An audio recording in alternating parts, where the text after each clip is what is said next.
What's up, Trash Talkers? Here at Veteran Trash Talk, we actually vet our sponsors. We don't just take their money and run like a Butterbar lieutenant lost on a land nav course. Are you finally ready to plant your flag and claim your territory? Maybe it's time to use that VA loan to buy a home. Or hell, maybe you're looking to refinance and put some extra cash in your pocket for more questionable life decisions. Either way, the Veterans Mortgage Source, powered by Canopy Mortgage, has your six. Look, buying a home or refinancing can feel like getting overrun on a bad op. Chaotic, confusing, and full of obstacles that make no damn sense. That's where Corey and his team come in. They're like the QRF of home loans, ready to pull you out of the chaos and guide you to the best program for you. And trust me, they'll answer all your questions. Yeah, even the dumb ones.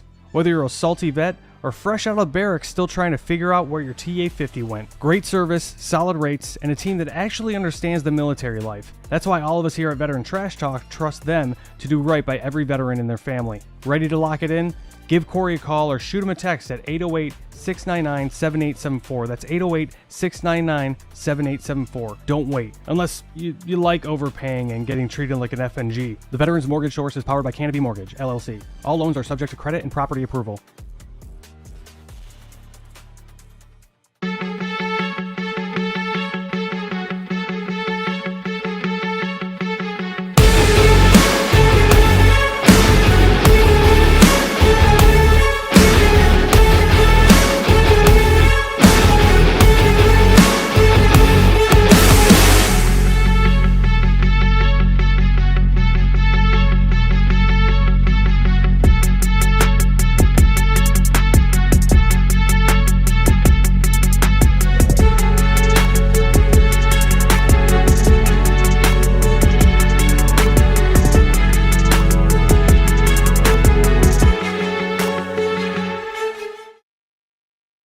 What's up, Trash Talkers? Listen, it's impossible to fight, okay, if you don't know what you're fighting for. Does that make sense?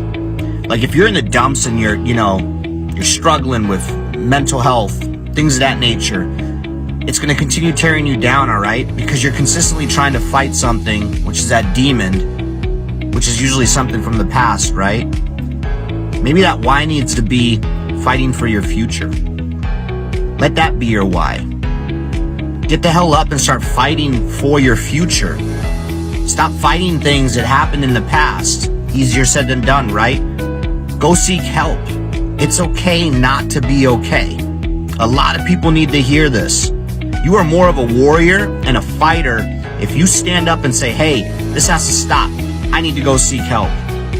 The stigma, everything has changed. It's okay not to be okay. And so my honesty cap is dedicated to a little, we'll call it a public service announcement for civilians and other people in the military. There are a few people that you should always take their stories with a grain of salt. Vegans, CrossFitters, and special operations guys that tell you that they were special operations without being prompted. The first thing they say is, yeah, I used to be soft. Right. The only unicorn in that entire group is like a special operations guy that was like a vegan and did CrossFit. That guy's probably going to stay quiet for a little bit longer because he's confused as what he should talk about first. That's the only reason. Right. Anybody that says that they were soft without being prompted or without it being like a normal part of your communications is probably either an enabler or going to tell you a bunch of stuff that's not exactly true. What's up, Trash Talkers? What's up, Gruntworks Nation? Big Earl. You heard Dave talk. You heard Buddy talk. Now, Buddy's all about, he is a Green Beret and he's Special Forces and yada, yada, yada. But he will not tell you that unless, he really, really likes you and he's made dinner for you. However, what Veteran Trash Talk does is we bring a lot of light to the veteran community, the first responder community. We promote that what we're doing well, all right, whether we're running for office, we started a business, nonprofit, all those things.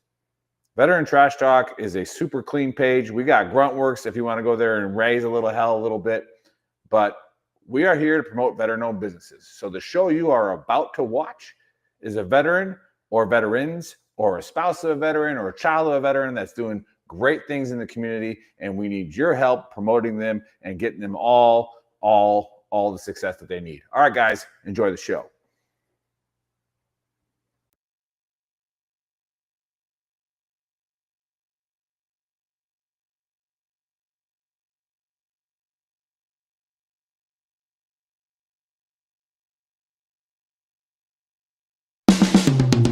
This is the Veteran Trash Talk Hour, hosted by Nick, Dave, and Buddy.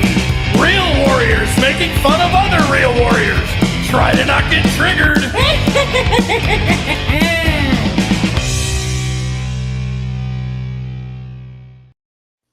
What's up, Trash Talkers? What is up, Gruntworks Nation? Welcome to Season 3, Episode 7 of the Trash Talk Hour. Special guest today is female veteran advocate, Dr. Kristen Walsh.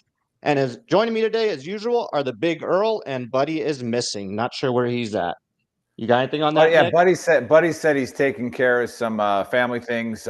He's got So we can't make fun of he's him. got some. Yeah, we can make fun of him a little bit. I still think I think he's more afraid of the Bama Georgia game that's about to happen. That's going on. I think he doesn't want to be in public when Alabama gets throttled by Georgia. So it's just one of those things that, as a sports fan, you can appreciate that, especially in the SEC. You know, in the Southeast, you know, we've been there. We were stationed there. Right? North Carolina is kind of like the tip of the Southeast, but as the further down you get, there isn't much to do down there except just like be miserable and hot, right? And so, I mean, you watch football. I guess that's what you do. So That's what you do, huh? You get all mad about it when they lose. All right, we went easy on Buddy then. Yeah, I didn't know he had some family stuff going on, so all good. Yeah. All good. Like I said, normally Dr. Walsh, if somebody's not here, we roast them, humiliate them, but they, we ask, is everything all right first? You know, because put our foot in our mouth, like hey, when that happens, it's like, oh well, my mom died. I'm like, oh, that sucks. Like, my bad. So, but we can roast JC for sure. Yeah. That dude, I tell you what, you know, it's like this is 3 times in a row now. I just want to say that. I think he was going to guest host for Buddy. Yeah. Unreal. But I knew there's some people on LinkedIn. I'm like, you know what? If I reach out, I bet you Dr. Walsh want to come on. So let me give her a shout. So see, look at that. You mentioned SEC football, and I don't think Mikhail Thomason has ever commented on our show before, and just mention it, and there it is. Go Vols! He's talking about the Tennessee Volunteers, Dave. So, Roll Tide. Yeah. Oh, so yeah, Oh, I saw the cup. Is that a Tide Cup too? Yeah. It is. Oh, yeah. And then again, it's just Alabama just doesn't. You know, they were cheating for years and paying their players, and now that the rest of college gets to do it, it's a little more equal. Well, with a last name like Walsh, I always got to look at the coaches. So Saban was a fantastic coach. I think they've been really struggling for leadership in recent years now. But I think that kind of sets the pace for them. And these past couple of years, they've just been really, really struggling for that. Yeah, that's actually a good point. You know, he's. I mean, it's hard to argue anybody better than him, than Saban ever. So you go from that to Dave's like, are you guys talking about that football again? What are you talking about? Baseball? Baseball? Oh man. Well, anyway, yeah, you were talking briefly about North Carolina, and it's funny because a conspiracy that we're going to talk about today is in North Carolina. Have you guys ever heard of the Moores Creek preacher? So Moores Creek, this was where a big Revolutionary War situation occurred, all right? And it's supposedly one of the most haunted places in the U.S. It's right outside of Wilmington, if I'm not mistaken. And people tend to see ghosts there, things of that nature. And then there's supposedly also this creature that lurks around in that area. And there was a 911 call that happened in 2021. And we're going to listen to that 911 call, and then we're going to talk about it. Chris, go ahead and play the video. It is very hard to listen to that call, to that 911 tape, without becoming somewhat unnerved. It actually bothered me the first time that I heard it.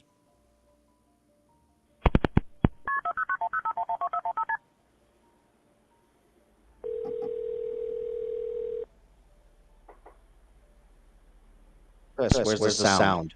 Center County 911, What's the address of your emergency? I can hear it.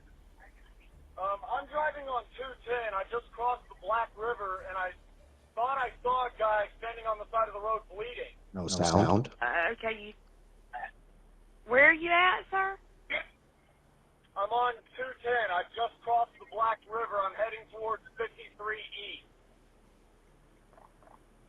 I just passed Patriots Watch. Okay, so you're over near Morse Creek? Yes. Okay. And did you saw a man standing on the side of the road?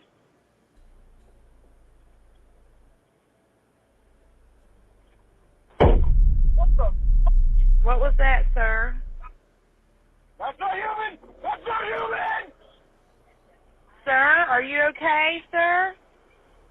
There's something in the bed of my truck! Okay, what's in the road? No, it's not in the road. It's in my truck. In the bed. There's something in the bed of your truck? Yes, ma'am. I just turned on my bed lights for my truck, and there's something in my bed. Okay, sir, when you say something, what do you mean? I just knocked it off of the bed of my truck and went over my roof. Okay, what was it? According to the CAD notes and the deputy reports, this thing jumped into the back of his pickup truck and began to actually beat on the top of the cab of his truck. You could actually hear something beating on the top of the truck. The caller stated that it was beating and scratching on the top of the cab of his truck.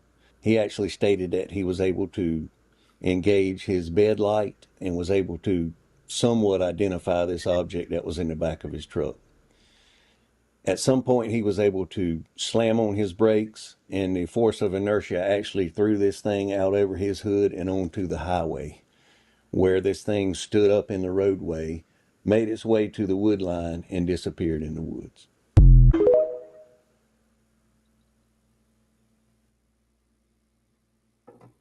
So there's more to it. I guess he ends up going to the nearest gas station, and then police officers show up. That was the sheriff that was talking.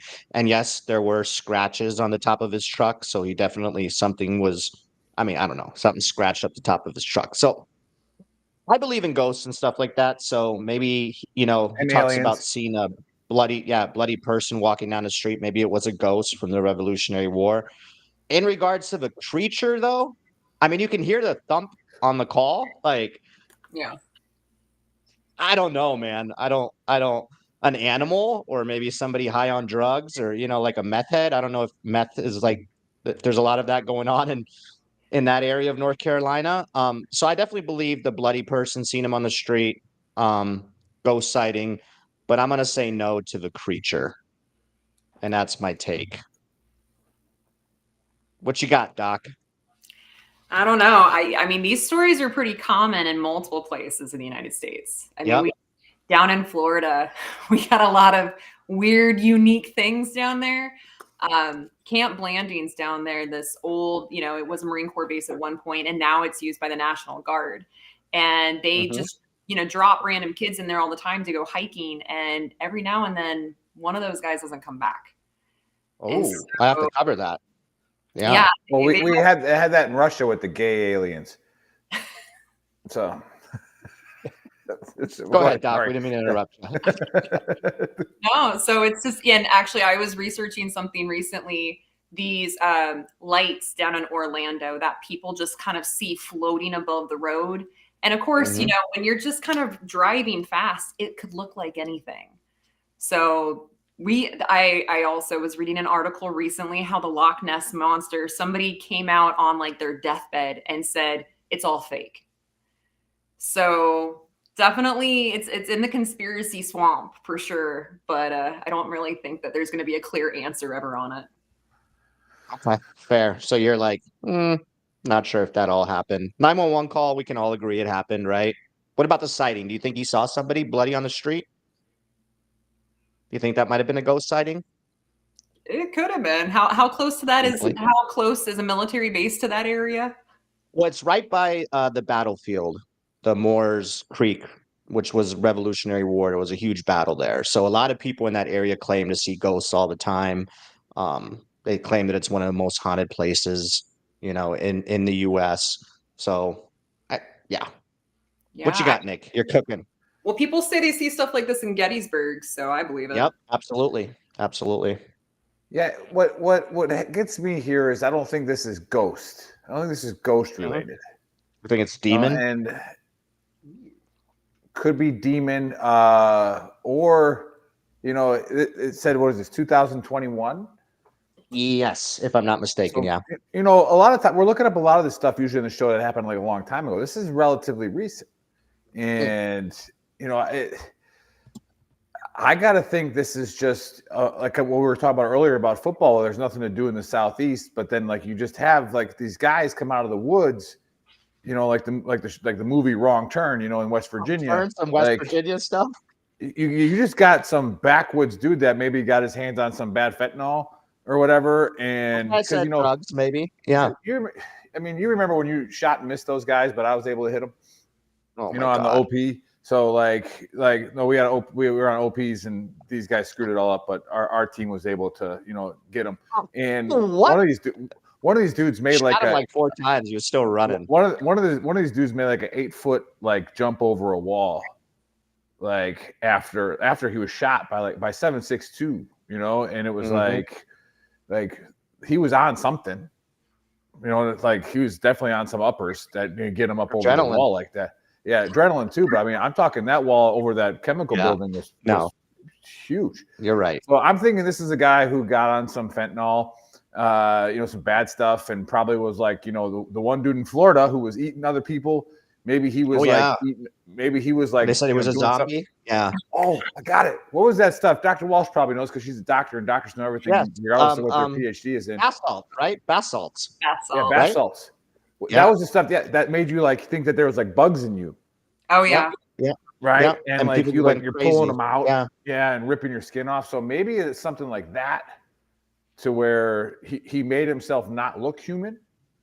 Yeah. But then was also on crazy able to jump into a moving vehicle.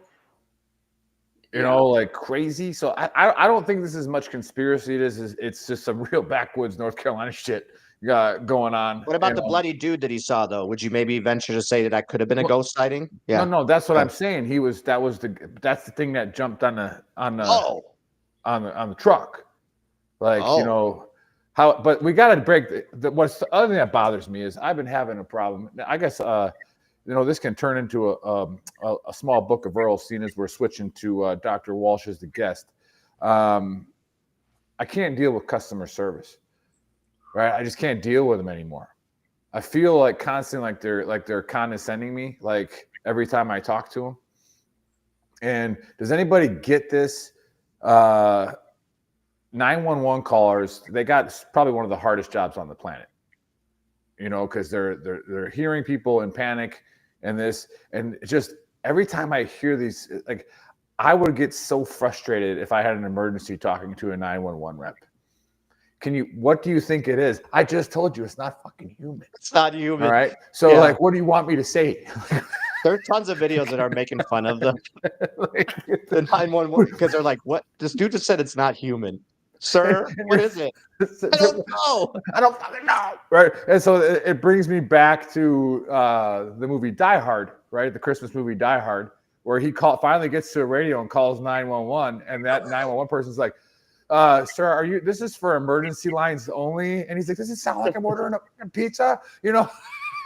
So I think this is 100% a real thing that happened because you could tell in this dude's voice, like, he's scared.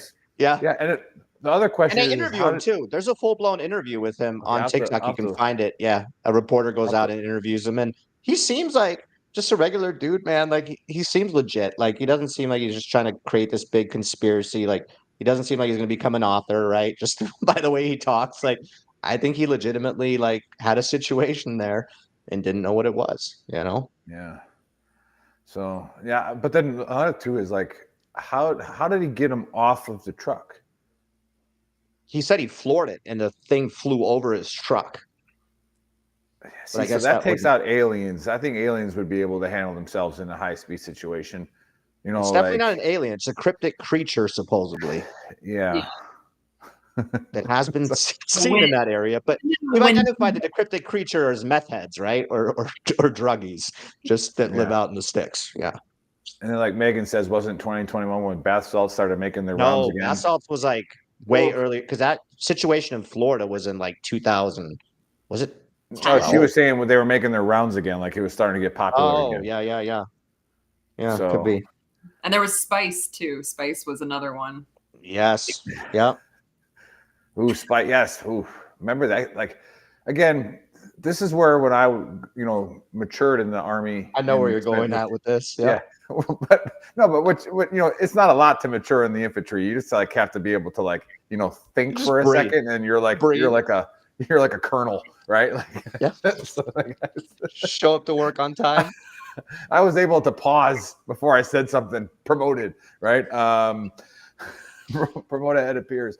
No, remember like when they came out with that, like you guys can't do Spice. Yeah, and it's like because you could. why would selling it? It's like why would anybody do that? Because and like just those are the things where in the military you have to like. You never get to say it goes without saying in the Army or probably anywhere in the DoD. You can't just say everybody sees it this way. So we don't need to say anything about this. Like, no. We need to bring people in because there's 4 or 5 of you yahoos out there in this platoon. I love that. That are going to go why like we have that safety up. briefs. This is why we have safety briefs. You just cracked that. I never thought about it that way. Yeah. Yeah, it's too good. Well, I say that when I do my suicide prevention training. I'm always like, everybody here thinks they're a badass and would be able to intervene and handle a situation like that. I go, but what happens when, like, and I use the phrase, how many of you have said, I wish a motherfucker would, like in a bar fight, right? And then like, what happens when that motherfucker does that? Or in combat, oh, I can't wait to go smoke all these fools. Well, what happens the first time you get shot at? Were you as Rambo as you thought you were? Or like, were you like, what the hell's going on, right? But as it happens more and more, your battle drill becomes pretty flawless. But yeah, it's like you can't just think that you're going to be this hero in a situation when somebody's struggling. In fact, you probably ignored 5 or 6 signs the week prior because your emotional intelligence wasn't there. I don't know how I got spun off on that topic, but it is what it is. Squirrel. Yeah, I guess I'll do a quick book of Earl, and it deals with customer service people. Oh shit! Real quick. Yeah. What if he was pretending to be scared, but he was actually someone he abducted and they escaped? Plot twist. I like it. Mikhail, we got to find out who you are because you've thought about That's this. good, brother. That's good. Good take. Let's put a bowl out on this guy. He's thought about doing some stuff like this. I like that. Man. Yeah, it all stems back to chapter 1, verse 1 of the Book of Earl, which is quit being a trigger pansy. And customer service people around the world, I just want to apologize that I am not a nice person to you. Right? I am not nice to customer service people. I will make the excuse for myself that I try to be. But it's just it literally takes about 2 seconds to I try to be like I call them and I do like a breathing exercise before I call them. Debatable that you even try. No, I'm going to be nice because our guest that was supposed to fill in before the fill-in filled in before they quit, he always said you catch more flies with honey, and I was like, well, you kill a lot more stupid shit with a fly swatter, like I'm just like you come down with the hammer when you have to. So every people on the show that watch a lot, they know that I got a battery in my butt. I've showed it on screen before, and it comes with a charger, like a wire. I'm not going to show it today because I've showed it before, and I haven't started drinking. So, but I charge it with this pad. Okay. It started to go on the fritz like a month ago, so I called. And I said, hey, my battery charger's, going down tubes. This could go forever, but I'll try to shorten it up. But it's hard because it really, really. I mean, I already have gray hair, but it's like that was brown last week, and now it's completely gone. She goes, have you tried unplugging it and plugging it back in? And I'm like, Okay, I'm gonna breathe. That's not a real question. Yeah, yes, ma'am. I've tried plugging in. Oh, have you tried a different outlet? I'm like, yes, I've tried multiple outlets, and I'm like, can you just send me another charger, please? Right, like, so that this battery keeps working. Now, to be fair, this battery saved my life. I love it. Well, then it just stopped working. And it's been like, and they said that they were going to send it out. And I was like, so then I call them and they're like, oh, you got to call this SunMed company. And I'm calling them, I got my notes. You got to call this SunMed company. And so I call them up and SunMed's like, oh, I see what went wrong. 3 weeks ago, this order got put in. I'm like, 3 weeks ago, that tracks. Cause and like, we tried to call the VA to see if you were covered with health insurance, but they said they never heard of you. And I was like, that's bullshit. Like, that's just, and I of course now I'm gone, right? There is no breathing exercise that can bring me back from what that t-shirt says. Like, see, yeah, scan it. Like, hey, I am completely triggered and completely ruining this other person's day, right? Like, it's on now. And like, so now I'm like, I go, okay. I was like, here's the first thing that happened. You're lying, because what really happened is you found what every other veteran faces, and you just couldn't get a hold of the VA. That's what it really is. You're trying to call them and you just couldn't find anybody, right? So now I'm like, I'll do it for you. And yeah, it took me like 5.5 hours to get to the billing department for medical devices for myself to give the approval. 5 hours on hold and explaining the story. Just absolute triggered pansy mode. But then I messaged my PCM team. I messaged my pain management team on the VA Health app, right? And I'm like, guys, here's the number. I just need one of you to call them and say, yeah, this dude's 100% connected, disabled, whatever. Just he retired. He has the benefits. Like, that's all I need. Somebody just call them, and they're gonna overnight this thing to me because in about 3 days, I'm gonna be like paralyzed. So can you just like, can you get it? And I'm starting to have that anxiety because like I know the pain that I'm about to feel that I haven't felt in like, I don't know what, 8 years now. And I'm like, oh, I'm not happy. And so now the nurse calls. How are we feeling today, veteran Cottrell? And I'm like, oh my God, here we go. I'm like, I'll be feeling really good if you're telling me that somebody called that damn number, right? And she's like, oh, we have to see you before we can call that number. Excuse me? You have to see me? Oh, yeah, and our next date is October 7th. Okay. All right. So, all right. Now I had finally calmed down after my last 5 hours, and now I'm right back to that t-shirt. Like, instantly. Boom. Right. And I go, ma'am, did you read the message? She's like, yeah. I'm like, can you read it out loud to me? And she reads it out loud. She goes, can somebody from the team please call this number and tell them that I'm this? I'm like, did anybody do that?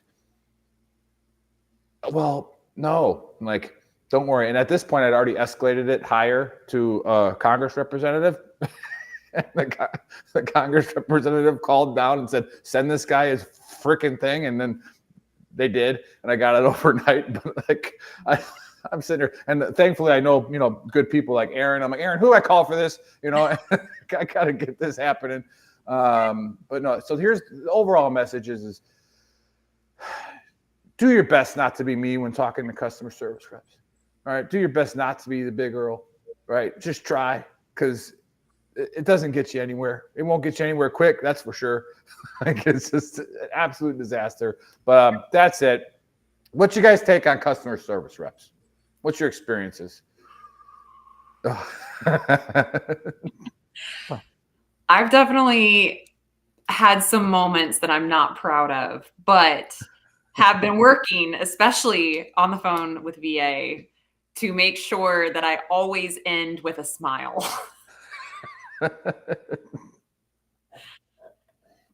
I'm more like, I'm always Mr. Nice Guy. And Megan's the exact opposite. Like, she'll get annoyed too really quick, like get my shit done. But I guess I'm way too positive. So I'm always Mr. Nice Guy. I really am. And what does frustrate me sometimes is like when there's a massive language barrier. Like I don't care where you're from, like if you're doing the job, but you're on the phone and you can't understand what the person's saying.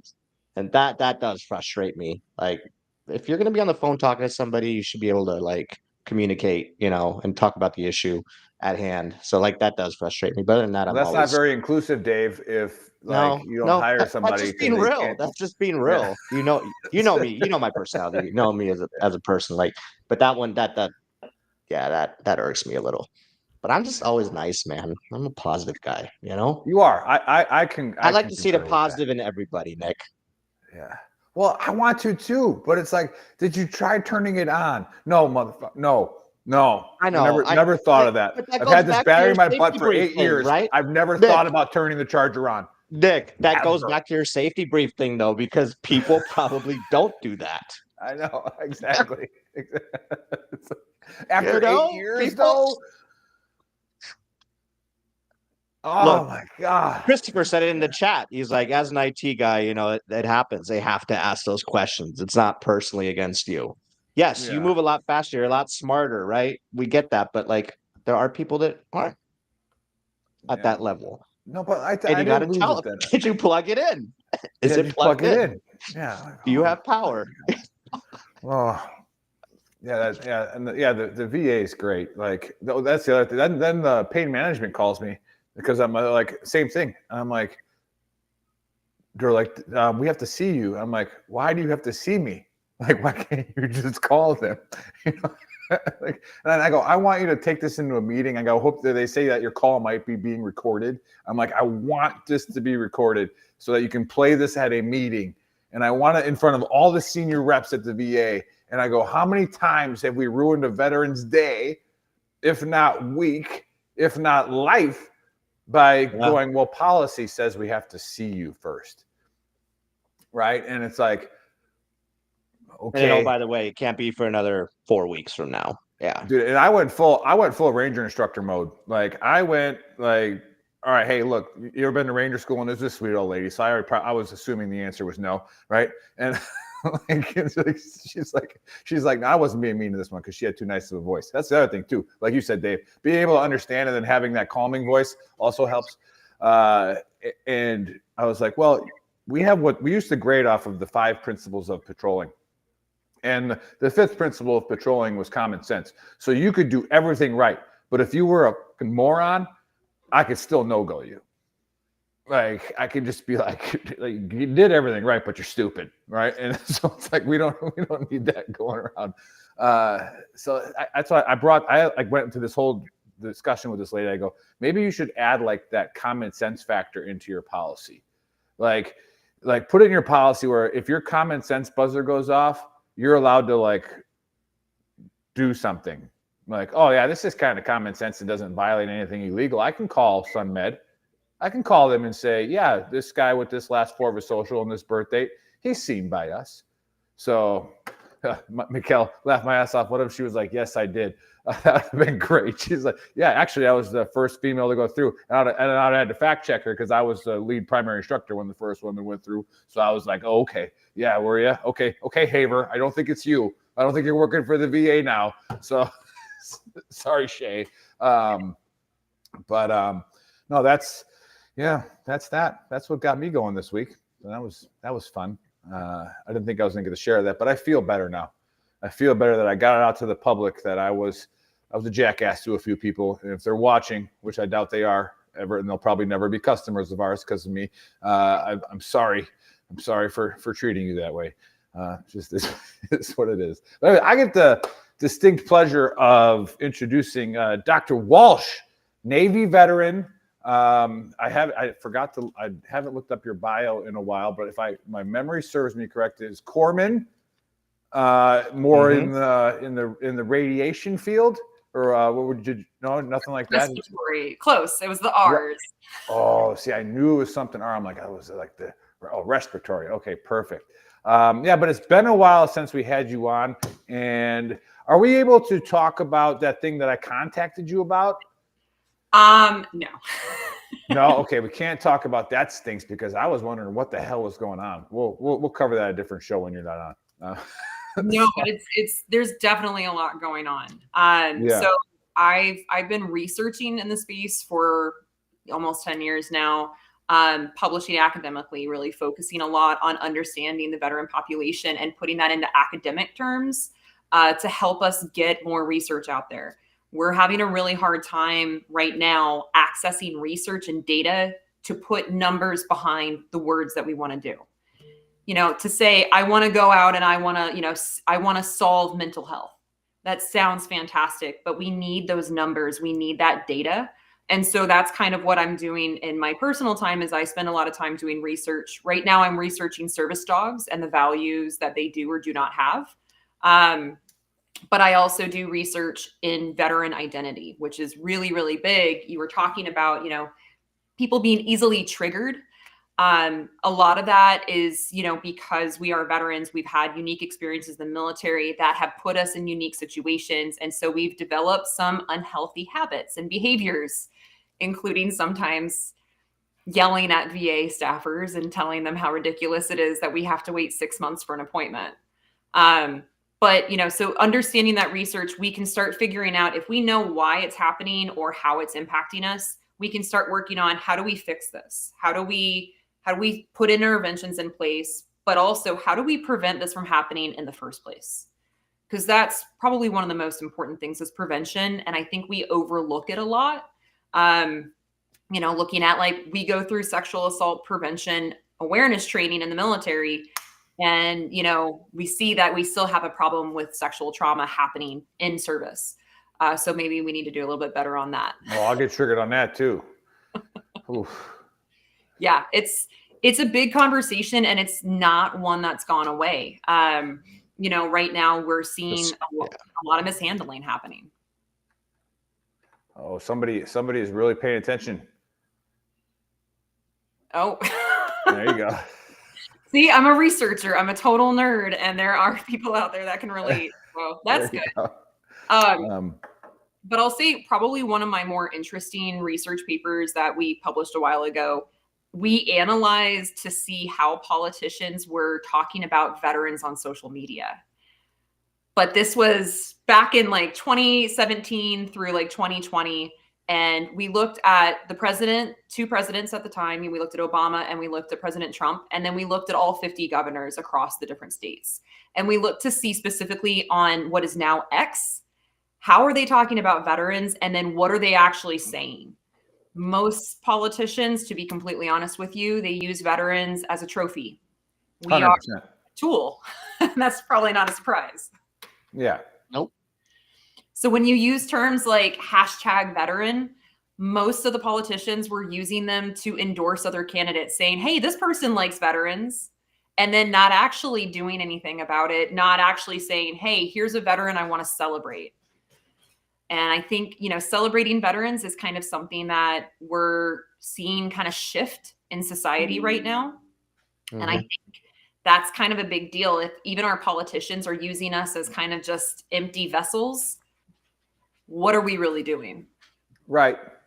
No, I'm glad you hit that because you hit some points that we started Veteran Trash Talk for, and Dave's actually wearing the shirt. When you brought up how do we defeat the demon that's inside of us, right? Well, first you have to identify it. You have to identify it and know that this is what triggers me. This is what makes me act this way. Okay, well, it's not uncurable, right? And what bothers a lot of veterans is that you say that you have to own it and do something about it. And it's you don't get to blame Iraq, Afghanistan. You don't get to blame it, now, even though it was a heavy part of it. You don't get to blame it anymore. It's yours now. So no, that's really cool research, and the political thing is great with what I say that on X all the time. Whenever I see it doesn't matter what side of the aisle they're on. When they bring up veterans, I go, "What are you going to do about it?" Yep.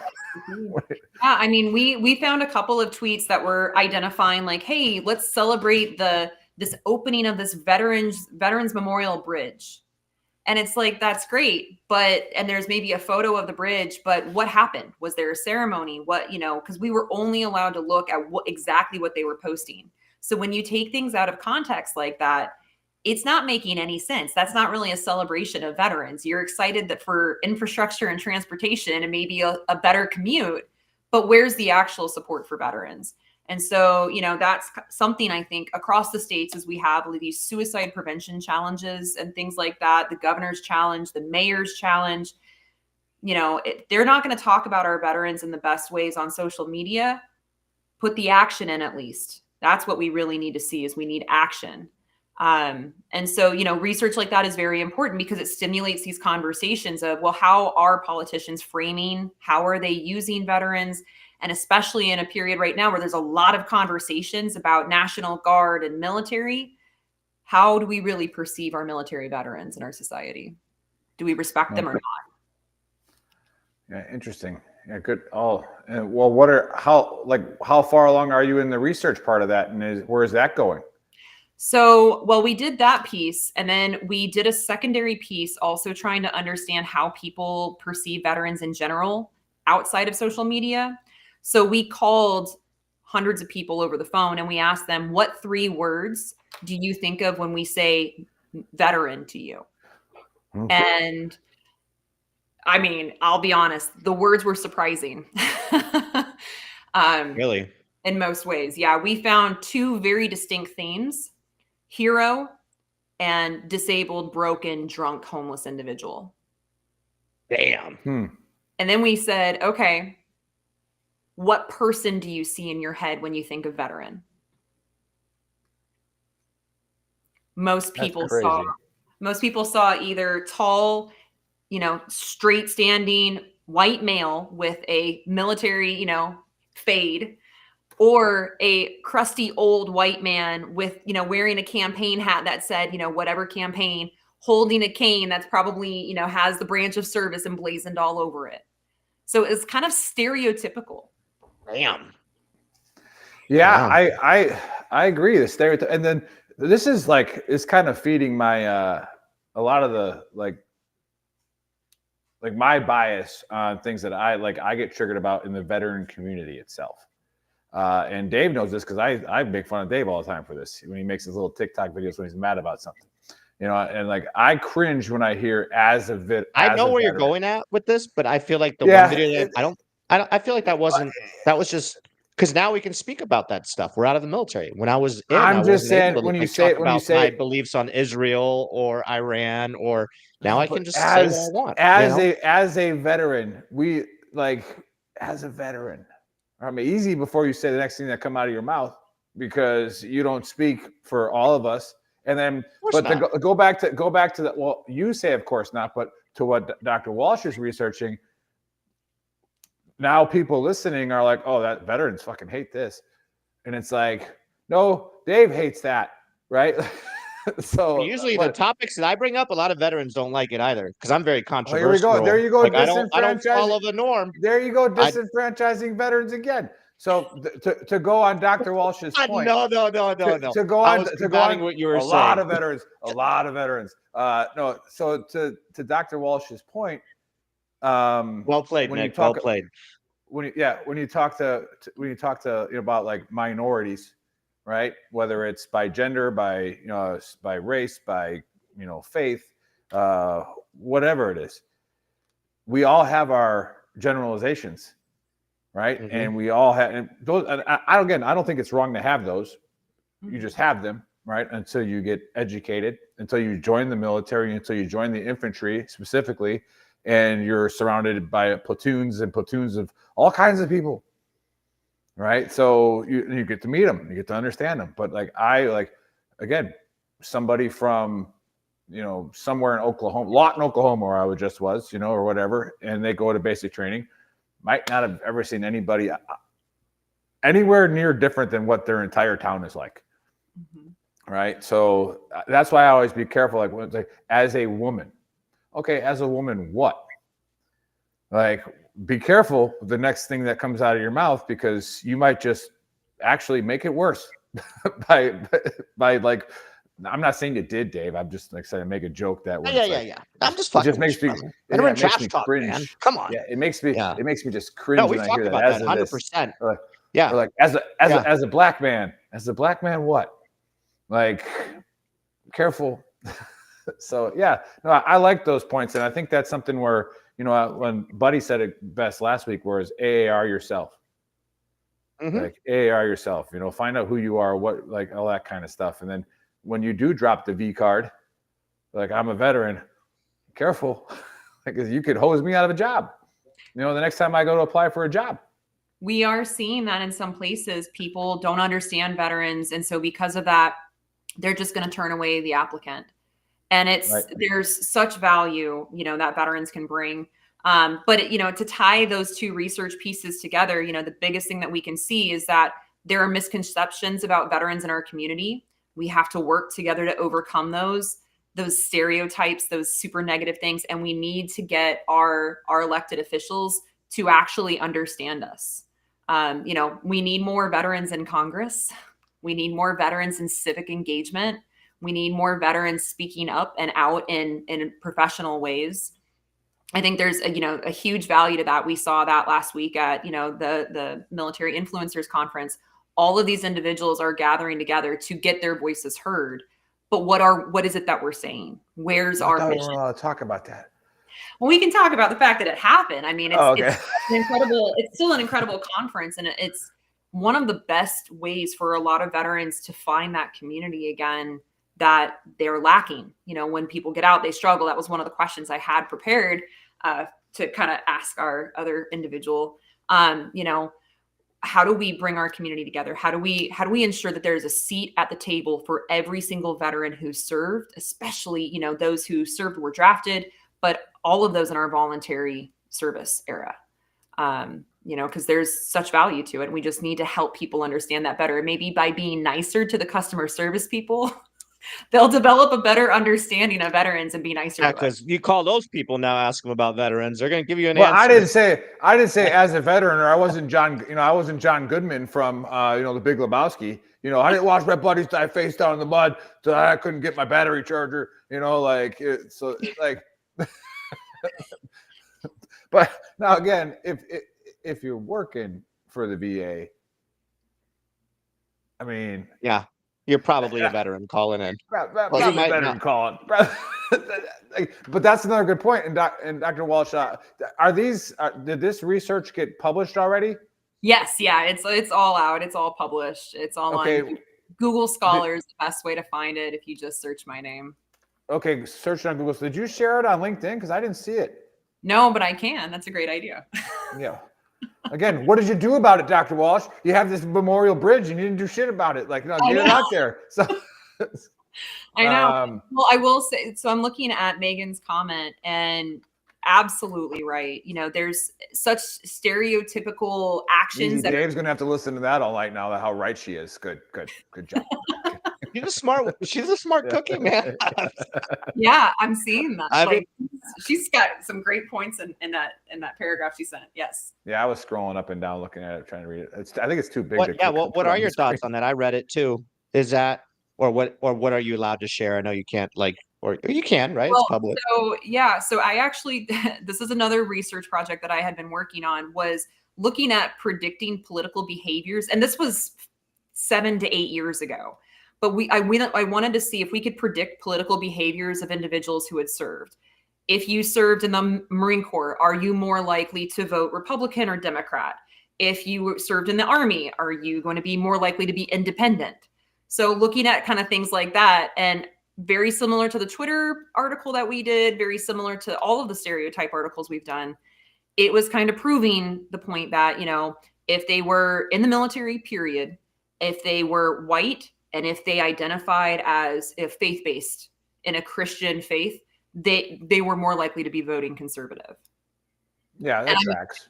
Yeah. So it was really nothing new. And that was kind of the thing, is like, we want to make sure that we're putting out research that's impactful.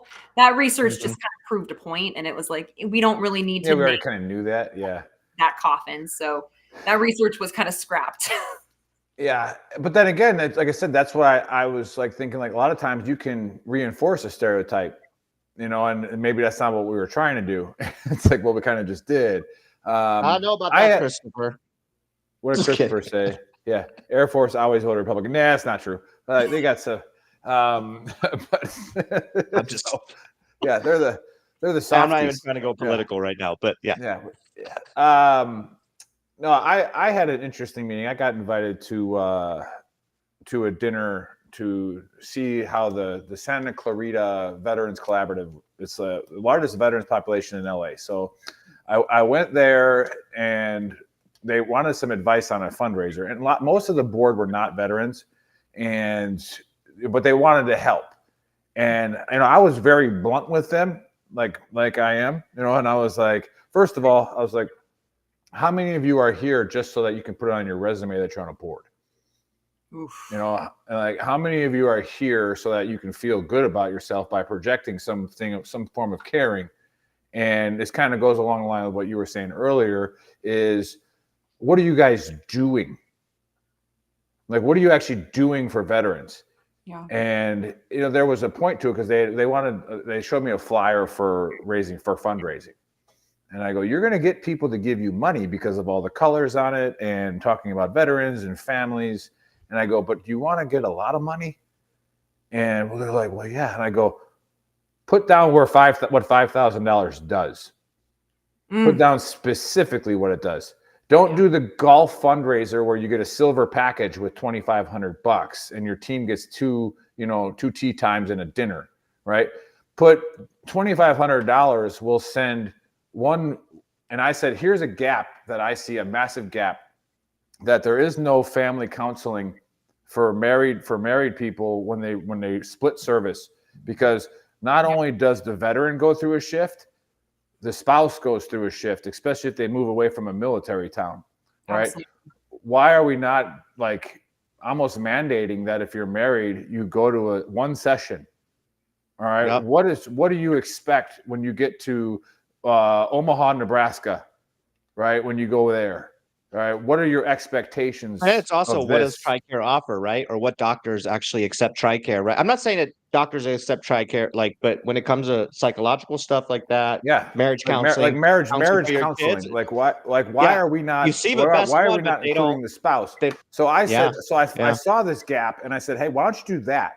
Why don't you say, hey, $2,500, and we'll send 4 couples that are 4 couples to counseling, right? Wow. And then I go, after you do that, get an update, and then send that donor an update on what it did. All right, let's say, Megan's on the chat. Say to Megan and Dave, send an update. Hey, Megan and Dave, wanted to thank whoever donated. Here's what they've figured out. Here's what they're going to do. However personal they want to get. I go, watch how much money they give next year. Yeah. And so, but it did hurt some feelings when I was like, what are you actually going to do? Because how many nonprofits do we have? Yeah, 78,000 veteran nonprofits, and it's like, But I was like, which is great. Again, for you veteran nonprofits that are watching, we appreciate all of you. But you can learn a thing or two.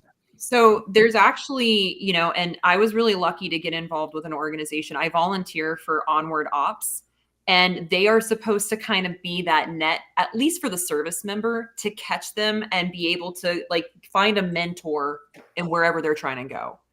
And there are some organizations, and I'm excited to hear about the Santa Clarita Collaborative, because I work with a collaborative out of Alabama, and then there's also one that I still support out of San Diego, California. And man, we need these collaboratives. We need these organizations talking to each other. They won't talk to each other. They feel like they're all these VSOs and national nonprofits. They're all feeling like they're competing against each other for services and programs, as if a veteran is just going to choose one. Yeah. We need to all be working together as a larger community, because what my nonprofit does isn't what yours does. And we can work together to kind of build that. And that's where those collaboratives have such great value. But what I'm seeing a lot from my era of veterans is we're not joiners. We don't want to join these organizations. We don't want to be, go sit in a smoky VFW. We've said that before. Drink Busch Light and eat spaghetti dinners. Yeah. Hot dogs. Smells like hot dogs. I tried, I lived in Alabama for a while, and I tried to work closely with our VFW that we had that was still smoking inside of the building, even in our era of PACT Act. And, they did not want to give it up. It took contacting the wife of a colonel who was one of the biggest funders of that VFW, and she threatened to pull their money. And they finally said, fine, we'll get rid of smoking. But they said, but you got to give us more money because now we have to replace our entire HVAC system. Oh my God. Yeah. And it's like, hey, that's a good point. And now you need that younger veteran community to step up and support, but you haven't invested in us. So why would we invest in you? That's a good point. And I think I want to avoid the group thinking thing because I think we're all on this exact same page here with this. One of the things that I don't know if you've ever seen research like this, and I would love to do it, but I'm just going to be honest, I'm not. So maybe you would take it on. I'm trying to change the narrative here in Santa Clarita where I am with this group. I go, stop saying you're helping veterans. I go, I don't want people to say we need to help more veterans. Mm-hmm. All right. I want people to say, I want to change the narrative with just one word. I want to empower. Right. I want to empower veterans to take control of themselves again. Because when we say help, it's like when I help when my daughter was little, when I help her get up on the couch, right? Like it's because she can't. Yeah. So what about that? How do we, interesting angle? Yes. Anything we can look at that way? Like, how do we empower veterans to do something? So funny enough, my service dog research, I'm actually utilizing empowerment theory, which has a breakdown into 3 domains, which are focused on interpersonal, individual, and then, organizational, kind of a larger behavioral look. And empowerment theory is a great way. Like we're working with a service dog organization to understand how veterans partner with dogs and what happens to their lives. What types of impacts are there by using empowerment theory to look at that through, if that makes sense. Well, make it make sense. Okay. Yeah. Let's go, Doc. All right. Talk to us like we're Marines. All right. Or Army guys. Yeah. Do we have any pictures? I have a dog I can show you. But basically, we want to see people say service dogs work. Service dogs can help veterans be more independent, can navigate life easier, can feel more comfortable, and startle less easily. And so we want to prove that. We want to see, do they or don't they? Do they help reduce PTSD symptoms? Do they help veterans feel more empowered? Do they actually empower veterans to be more independent on their own? And so that's kind of what we're looking to see through the research. And service dog organizations are very small. So we understand that there's really no known, there's no real federal entity that oversees service dogs, which is why we've had such a hard time seeing service dogs being respected and valued by VA. VA currently is kind of hesitant and cautious because that's crazy. They're dogs. That's probably why it works. I would say there might be some value to that. VA has been very hesitant on holistic approaches. I mean, studies around psychedelics, are increasing, but they've only funded 2 studies around service dogs and their value. So we just don't know with the facts. We don't have the facts. We don't have the data. So that's what we're seeking to understand is, do they or don't they make veterans' lives better? Oh, it's going to be, you'd have to really dig into it to find out how they don't. I mean, even active duty, Dave knows this. I was looking up in all the regulations when I was a first sergeant. So I had about 130 people in my company. And I was like, I don't see why we can't have a dog. Like, why can't we have a dog in the like a company dog? Yeah. Right. And I'm looking up the regs. I can't find it. So I sent one of our medics. I was like, hey, go. She's like, hey, can we get a dog? I'm like, yeah, I think that's a good idea. I was like, hey, go find me a dog. Right. And they found this dog and we named it Suge Knight. And she, I would be yelling at somebody in the office and Suge would come walking into the door, bobble all the head like that, put her head right on my lap. And I'm like, all right, man, let's break this down a little bit. Right. Start talking all nice to the soldier, like petting the dog. The best, man. Dogs are let's see here. Mikhail playing devil's advocate. Yeah, absolutely you are. We are literally the most dangerous civilians, not if broken. Well, All right, Rambo. Let me share I one. think by dangerous, he probably means like we can be successful. Or is he saying? Yes. Is he I actually? I want to yeah, take it the I way think you're that's what taking he's it because saying. he's right. Yeah. See, look at the positive in everybody, Yeah. man. Yeah. You know. Well, I do want to point out this is probably one of the funniest things I've learned in recent years. So, and you guys might know this, but on Capitol Hill in Congress, these offices are just filled with staffers. There's hundreds of staffers.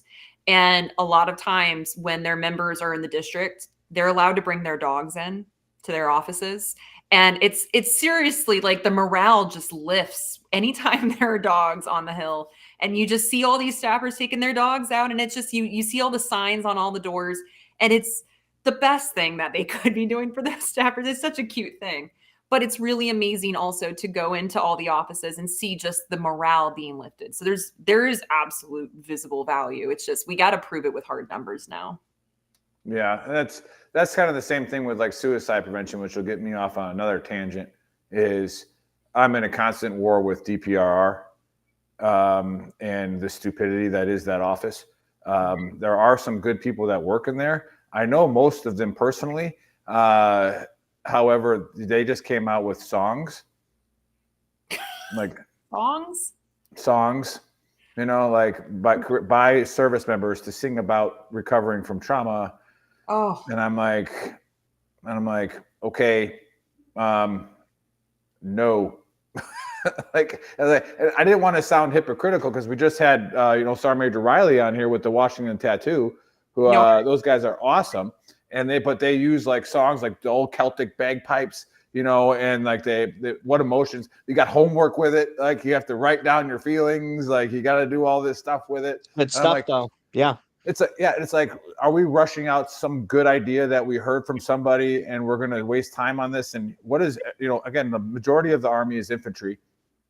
Are these warfighters like, yeah, I want to listen to some Taylor Swift right now and talk about my freaking feelings. Like, it's like, but on the other side of it, we do listen to music to go kill people. Like we put on some serious pump up shit before we go on a mission, I guess I could put it into a question like that too, is because it's the whole, the doctrine for prevention, and it's not standardized across the DoD, which the Spirit, outlined and nobody fixed. So each branch still does it their own way. Mm-hmm. And in the Army specifically, it says there's one line in the doctrine that says it needs to be evidence-based, right?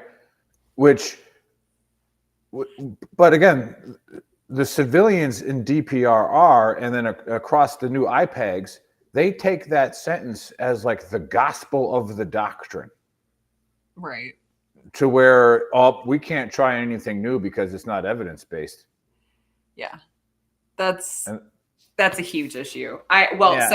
So that's what I wanted. I guess that's my question. What are you going to try to get and like out of that, like the dogs, like the data, like what kind of data are you going to get that could be evidence? Absolutely. So, and it's a great question. And hear that, Dave? DOD and Good job, Nick. DOD and VA do share care practice guidelines over a lot of topics. So DOD and VA have a lot of crossover, especially when it comes to like sharing ideas for prevention. And yeah, a lot of the ideas have not really, it is really hard to capture prevention. What do you say? We saved X amount of lives. It's hard to prove, how you saved it and that the hard numbers, like you're saying. So the data that I'm looking for, we're doing something called mixed methods research, which means that I'm pulling both the numbers, the quantitative data, and the stories or the qualitative data. So we have, a lot of instruments that we're looking at utilizing around, studying for PTSD, anxiety, asking veterans who have service dogs to self-report where they're at. And then we're going to be asking them stories, that we want to hear what their experiences are with the service dogs. What activities were you doing before you had a service dog? What activities are you doing now? And how long have you had your service dog? Was there an increase? When did that increase in activities happen? So it kind of gets into the nitty gritty, but then we pull all that information. We're using a unique type of analysis to understand it, to put it into layman's terms so that we can explain it to everybody very simply. Nice. Yeah. Very grunty. How does, okay, here, we'll lighten it up a little bit for service dog. Is there going to be any research to like, cause I get, again, we could put the triggered panty shirt back up. I get triggered when I see somebody with like a little like dog like this big that's got the vest on it. I'm a service pet. Because don't you think a service pet has to be like a German Shepherd or like a Lab? No, Can we make like a regulation where the dog has to be like, it can't be a poodle? Might be a service cat, bro. It's no, about see, the connection. all cats You are never all know. cats are evil. All cats are evil, and you know it. I'll agree with Fucking I'll evil. agree with They will eat you within the first 24 hours if you die, from what I heard. They'll start eating their humans. That's why old ladies have cats. They don't I want don't to know pay if for the that's true, funeral. but I've read that somewhere. So, and cats but- are evil. But go ahead. So there's different types of service dogs. I'll say there are values in different types of service dogs, but the majority that we see for veterans are psychiatric or mobility dogs. Emotional, yeah, or mobility, yeah. So, Psychiatric, yeah. So German Shepherds are, German Shepherds are actually not the favorite anymore. Labrador Retrievers tend to be labs. You said Lab, yeah, nice Lab, yeah. So, but I have a German Shepherd service dog, so I like the German Shepherd. I have a German Shepherd as well. Yeah, they're pretty awesome. They're the best dogs. Yep. They are the best. And then that's the other triggerness you get is the emotional support animal, and I'm like, and I think Buddy said this, and I agree with it. Like it almost got to the point on airplanes where I wanted to bring on like an emotional peacock. Right, I want to carry a peacock. This is my emotional support animal. Well, that actually, no, I mean that talks to something super serious. We don't have a federal regulation over service dogs. There's not one. The closest thing we have to it is the Americans with Disabilities Act, which passed in the 90s, that saw service dogs and the value in it. And then we have some legislation in the Air Carrier Access Act that helps make sure that service dogs can access TSA. But we don't really have a gold standard. The closest thing we have is Assistance Dogs International, ADI, has a gold standard. But we're starting to see a community split from that. And that's where we have a lot of struggles because we don't have standardized training. And that's where we have the behavioral issues with dogs. Okay. Yeah, that makes sense. No. Oh, well, all right. Well, we've went over the hour, but we can keep going if you want. Is there anything else that you'd like to cover? Anything else you got going on? What's next? Really just keeping the research going and, continuing to advocate for veterans. We're seeing a lot of increased conversations in areas around women veterans and other cultural and ethnic and racial and gender minorities. So, we hope that the door will still stay open for those conversations. Right. But, right now, a focus on research is kind of what we need so that we have that hard data to really kind of prove our points. Got it. All right. Well, any help you need from us getting your research, like from this Google Scholars, which I've never looked up before. So we will look it up. If you put it on LinkedIn, I, of course, will share it because I follow you there. And then, like I said, any help you need from Gruntworks or Veteran Trash Talk, if you need people to volunteer for a research study or something like that, let us know. We'd be able to get that out there to a bunch of veterans quickly. And then I'll be in DC for AUSA. I don't know if you're going to be there. I will. Yep. Okay, I'll reach out. Sure. I'll reach out to you. I think we're bringing in a Mark 19 from the old guard that we get to put VR goggles on and actually have your hands on a mark and put yourself in a situation. Nice. That's pretty legit. That's awesome.